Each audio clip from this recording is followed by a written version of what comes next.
What factors influence tournament simulation results? Have you ever wondered what really goes into the results of tournament simulations in Blackjack? It's a fascinating topic that can help both players and developers understand the game better. Let's break down the key factors that influence these results.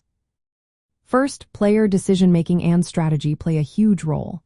The choices players make, like when to hit, stand, double down, or split pairs, directly affect the outcomes of simulations. In tournament play, players compete against each other, not just the dealer. This means strategies need to adapt to the tournament context. Adjusting bet sizes based on chip counts and how opponents behave is essential. Simulations must accurately reflect these strategic decisions to mirror realistic tournament play. Next, we have betting patterns and chip management. In a tournament, success is all about accumulating more chips than your opponents within a limited number of hands.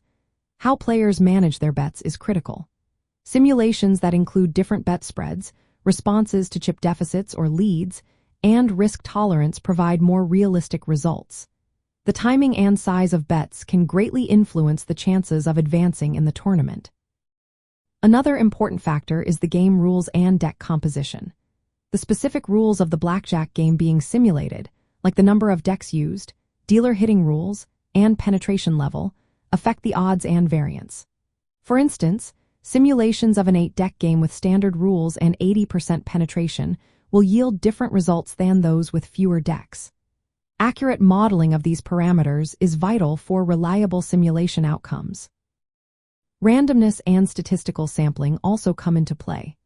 Blackjack simulations use random number generators to mimic card dealing. The quality of randomness and the number of hands simulated impact the stability and accuracy of results. Larger sample sizes help reduce short-term variance and better approximate long-term expected outcomes. Techniques like parallel computing can speed up simulations while keeping random streams independent. Then, we have opponent modeling and interaction. Unlike regular blackjack, tournament simulations must consider the actions and chip counts of multiple opponents. Players often adjust their strategies based on their relative position in chip standings.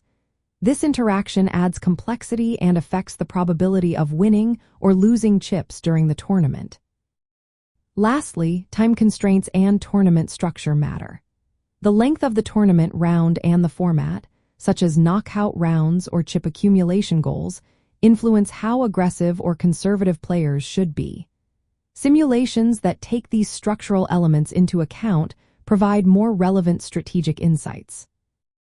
Understanding these factors can help players develop tailored tournament strategies that balance risk and chip accumulation.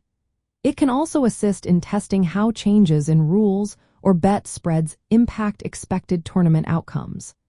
Training players to recognize when to deviate from basic blackjack strategy based on tournament dynamics is another practical application. In the end, tournament simulation results depend on a mix of player strategy, betting behavior, game rules, randomness quality, opponent dynamics, and tournament format. Accurate simulations integrate all these elements to offer meaningful guidance for blackjack tournament play.